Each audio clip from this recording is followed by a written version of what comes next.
안녕하십니까 믿음의 형제자매 여러분. 저는 오늘 이 시간에 지난 영상에 이어서 두 번 성취되는 엘리야와 두 증인이라고 하는 제목으로 세 번째 영상을 만들게 되었습니다. 부디 여러분께서 기도하시는 마음으로 성경을 펴고 이 영상의 내용을 살펴보심으로 하나님께서 이 마지막 시대에 갖고 계시는 구체적인 계획표를 깨닫고 오늘날 우리가 어떠한 준비를 해야 하는지 확실하게 깨닫게 되는 시간이 되시기를 기원드립니다. 구원받는 하나님의 백성들은 하나님께로부터 받는 각자가 감당해야 하는 사명이 있습니다. 그리고 우리 각자가 그 사명을 충실하게 감당하게 될 때에 하나님의 나라가 완성이 되는 것입니다. 그러므로 구원받는 사람들 중에서 단 한 명도 하나님의 나라를 이루는 데 있어서 중요하지 않은 사람은 없습니다. 그러므로 여러분과 제가 하나님께서 맡기시는 사명을 구체적으로 깨닫고 우리 각자가 감당해야 하는 사명을 충실히 감당함으로 말미암아 하나님의 나라를 이룰 수 있도록 노력하는 여러분과 저가 되었으면 좋겠습니다. 자, 우리 마태복음 16장 4절에서 너희들에게 보여줄 수 있는 표적은 요나의 표적밖에 없다라고 말씀을 하시고 저희를 떠나가시니라고 기록하고 있습니다. 자, 여기에 떠나가신다라고 하는 단어가 여러 차례 나타나고 있는데 이 단어를 집중적으로 생각하면서 이 영상을 보시면 여러분께서 쉽게 이 영상의 내용을 이해할 수 있게 될 것입니다.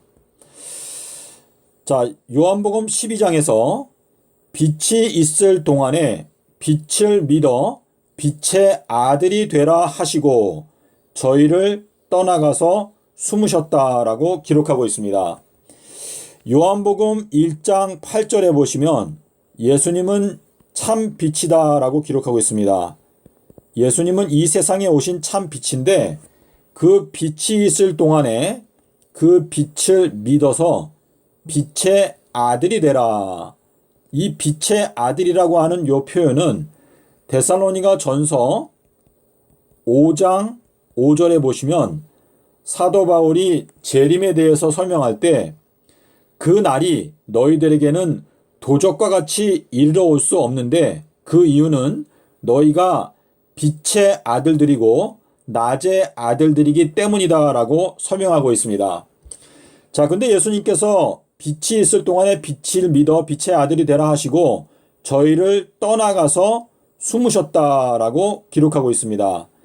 이 숨으셨다라고 하는 요 단어는 누가복음 18장 34절에도 똑같이 나타나고 있는데 예수님께서 인자가 죽임을 당하고 제3일에 살아나리라 라고 말씀하셨는데 제자들은 이 말씀을 하나도 깨닫지 못했는데 그 이유는 그 말씀이 숨기웠기 때문이다 라고 기록하고 있습니다. 말씀이 숨기웠다. 다 제자들도 예수님께서 말씀하신 내가 제3일에 부활하리라 결국은 요나의 표적에 대해서 말씀을 하신 건데 제자들이 그 말씀을 깨닫지 못한 것은 그 말씀이 숨겨졌기 때문이었다라고 기록하고 있습니다. 그런데 예수님께서 부활하시고 나서 누가복음 24장 45절에 가면 예수님께서 제자들의 마음을 열어서 말씀을 깨닫게 하실 때 제3일에 살아내리라 하신 이 말씀을 제자들에게 깨닫게 해 주셨습니다. 자, 그래서 여기에 숨기었다라고 하는 요 단어, 예수님께서 숨으셨다라고 하는 요 단어가 같은 단어입니다. 자, 예수님께서 요한복음 16장에서 성령에 대해서 말씀하실 때 내가 떠나가는 것이 너희에게 유익하다. 내가 떠나가면 보혜사 성령이 오실 것이다 라고 말씀을 하셨습니다. 내가 떠나가면 성령이 오사 내 말을 너희에게 생각나게 하시리라 라고 기록하고 있습니다. 자, 우리 예수님의 생애를 보면 먼저는 침례 요한이 왔습니다. 요한이 오고 요한이 자기의 사명을 마친 다음에는 그 다음에는 예수님께서 그 뒤를 이어서 사명을 감당하시고 예수님이 사명을 마치고 떠나가셨을 때 보혜사 성령이 오순절 때 임하였습니다. 자, 이와 같이 각 사명자가 사명을 마치고 나서 이제 요한이 떠나갔을 때 이제 예수님께서 그 사명을 감당했고 예수님이 떠나가셨을 때 또 성령께서 오셨습니다. 자, 이 요한이 엘리야로서의 사명을 감당했고 그 다음에 예수님은 아버지 하나님과 함께 두 증인으로서 사명을 감당했고 그 다음에는 보혜사 성령께서 오셔서 예수님께서 하신 말씀을 생각나게 해 주셨습니다. 자, 우리 마태복음 5장 14절에 보면은요, 너희는 세상의 빛이라 라고 말씀하셨습니다. 자, 삼낮 삼밤 땅속에서 라고 하시는 이 요나의 표적이 바로 비둘기 성령의 표라는 것을 여러분께서 마음 가운데 꼭 기억하시기를 바랍니다. 자, 우리 철장 남자에 대해서는 계시록 12장 5절에 나오는데 이 철장 남자가 하나님의 보좌로 이끌려 올라가더라 라고 기록하고 있습니다. 그리고 나서 계시록 12장 6절과 14절에 보면 1260일 동안 여자가 광야에서 독수리의 두 날개를 힘입어서 양육을 받는다라고 기록하고 있습니다. 이 독수리의 두 날개는 두 증인을 말하는 것인데 이 두 증인을 통해서 양육을 받는다라고 기록하고 있습니다. 자, 그래서 이 철장 남자가 하나님의 보좌로 이끌려 올라간다라고 기록하고 있는데 그 사건은 2023년도 3월 23일이 될 것으로 제가 생각하고 있습니다. 요 내용은 여러분께서 예레미야서 2장 제가 성경을 펴보겠습니다. 예레미야서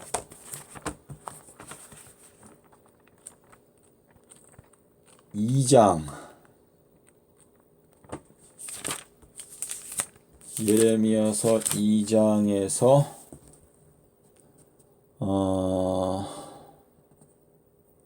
2장 24절인데요. 요 내용은 여러분께서 원어 성경을 보시지 않으면 이 내용을 이해할 수가 없는데요. 여기에 월삭이라고 하는 단어가 나옵니다. 월삭. 근데 요 내용은 히브리어 성경을 아시는 분들이 원어 성경을 비교하면서 요 내용을 살펴보시면 되겠습니다. 자, 철장 남자가 떠나가는 때가 2023년 3월 23일이고 그리고 이제 그 뒤를 이어서 두 증인이 이제 1260일 동안에 하나님의 14만 4천인들을 양육을 하고 그리고 두 증인이 이제 죽임을 당하고 부활하여 하늘로 떠나가는 때가 2026년 9월 15일쯤이 되겠습니다. 자, 그래서 여러분께서 보시는 대로 침례 요한의 사명을 감당하는 사람은 철장 남자가 될 것이고 그리고 두 증인의 사명을 감당하는 거 예수님과 하나님 아버지께서 두 증인의 사명을 감당하셨는데 그것은 이제 이 마지막 때 하나님께서 두 선지자를 세우신다라고 하셨는데 두 선지자가 떠나가는 때는 2026년 9월 15일쯤이 될 것이다 라고 제가 생각을 하고 있습니다. 자, 그러면 이제 지난 영상에서 보여드린 도표를 보여드리면서 좀 더 설명을 하고 영상을 마치겠습니다.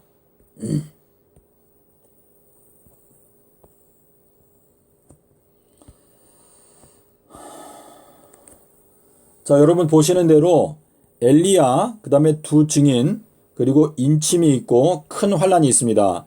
이것이 초림과 재림에 두 번 반복되는데 자, 초림 때에는 침례 요한이 엘리야로 왔습니다. 근데 사도행전 13장 25절에 보면 침례 요한이 자기의 달려갈 길을 마칠 때에 나는 예수님의 신발끈을 풀기도 감당치 못하겠다라고 말했습니다. 그것은 침례 요한이 예수님께 침례를 주면서 침례 요한의 사명은 끝났습니다. 왜냐하면 예수님께 침례를 줄 때 사람들에게 침례 요한이 말을 하기를 나는 예수님의 신발끈을 풀기도 감당치 못하겠다. 자, 이 신발이라고 하는 것은 복음의 신발을 말하는데 그 복음의 그 비밀의 신발끈을 푸는 것을 침례 요한이 하였습니다. 그래서 침례 요한이 그 사명을 감당하고 이 사도행전 13장 25절이 중요한데 침례 요한이 자기의 달려갈 길을 마칠 때에 한 말은 나는 예수님의 신발끈을 풀기도 감당치 못하겠다.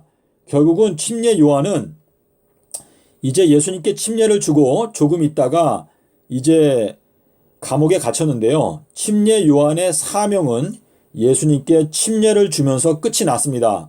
그리고 나서 이제 두 증인 예수님과 아버지 하나님께서 그분의 사명을 시작하셨는데 침례 요한이 예수님께 침례를 줄 때 아버지 하나님께서 예수님에 대해서 증거를 시작하셨습니다.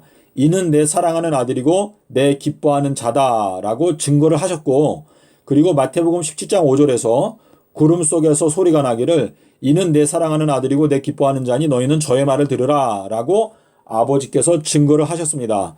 자, 그래서 침례 요한이 침례를 주자마자 아버지께서 증거를 시작하셨고 그리고 예수님께서도 이제 증거를 시작을 하셨습니다. 자, 그리고 나서 오순절 때 성령이 오셔서 이제 예수님과 아버지의 사명을 끝내고 이제 성령의 사역을 시작하신 것입니다. 그리고 나서 초대교회 때 큰 핍박이 이르러 왔고 이 12 제자들은 성령에 힘입어 이 핍박을 통과하고 모두 다 죽음의 강을 건넜습니다. 사도 요한만 반모섬으로 유배가 되었고 그 나머지 제자들은 전부 다 순교를 당하였습니다. 자, 재림에 대해서 보겠습니다. 이 재림 때에도 역시 마찬가지로 하나님께서는 엘리야를 보내셔서 이제 주님의 큰 날, 재림의 날을 준비하게 하십니다. 그래서 엘리야가 자기의 사명을 마치게 되면 그 다음에 두 선지자가 이제 독수리의 두 날개 1260일 동안 14만 4천인들을 양육하게 된다라고 이해하시면 되겠습니다. 여러분께서 레위기서 9장 19절에 보시면 양의 꼬리가 나옵니다. 이 양의 꼬리라고 하는 히브리어 단어가 엘리야입니다. 엘리야. 그리고 두 콩팥이 나오는데 이 두 콩팥은 두 증인을 가리킵니다. 자, 그래서 엘리야의 사명, 그 다음에 두 증인의 사명, 그 다음에는 오순절 때 성령으로 인치시는 일, 그리고 그 다음에 42달 동안의 대환란이 있습니다. 자, 예수님께서 공생애를 하실 때, 자, 공생애를 하시는 제가 이 내용을 잠깐 지우겠습니다.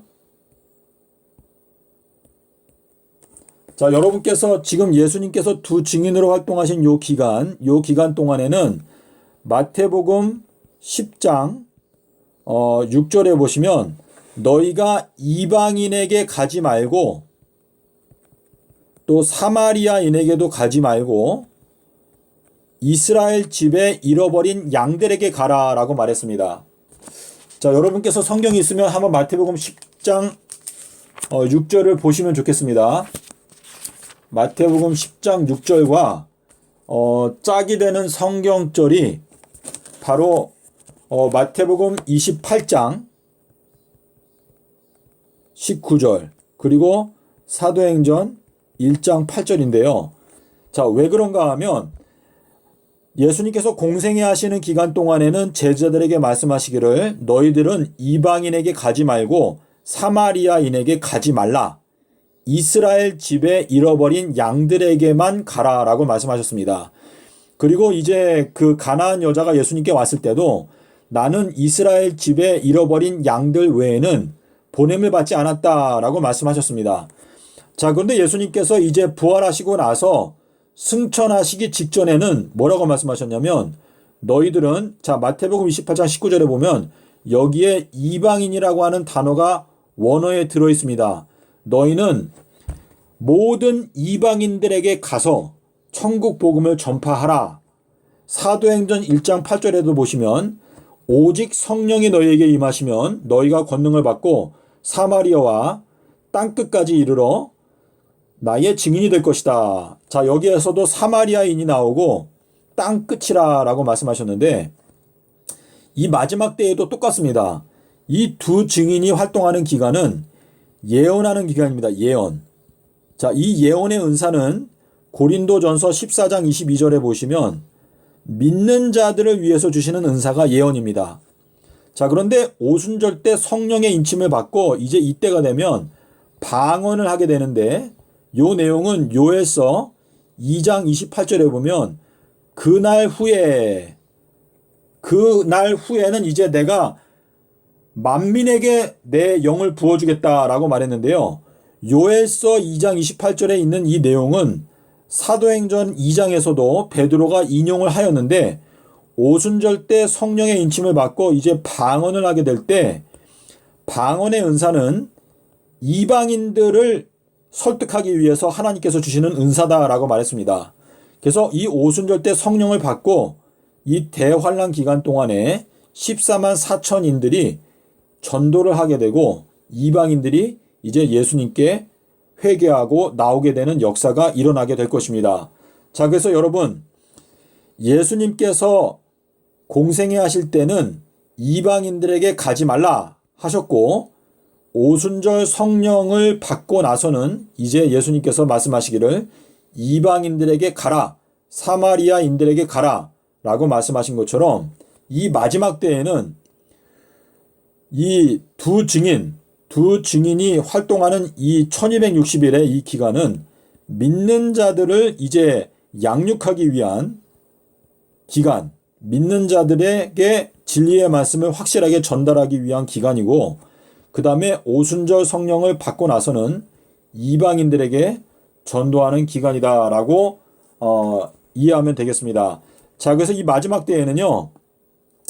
2023년 3월 달까지는 엘리야의 사명의 기간이고 그 다음에 2023년부터 2030년까지는 이제 재림전 7년의 기간인데 그 전 3년 반은 두 증인의 활동 기간 그리고 후 3년 반은 이제 14만 4천인들이 이방인들을 전도하는 기간이라고 생각하시면 되겠습니다. 자, 그래서 이 엘리야의 사명을 가진 자, 철장 권세를 가진 자가 같은 사람이라고 저는 생각하는데요. 이 철장 권세를 가진 자가 떠나가는 때가 2023년 3월 그리고 두 증인이 떠나가는 때는 2026년 9월 15일경 이렇게 되겠습니다.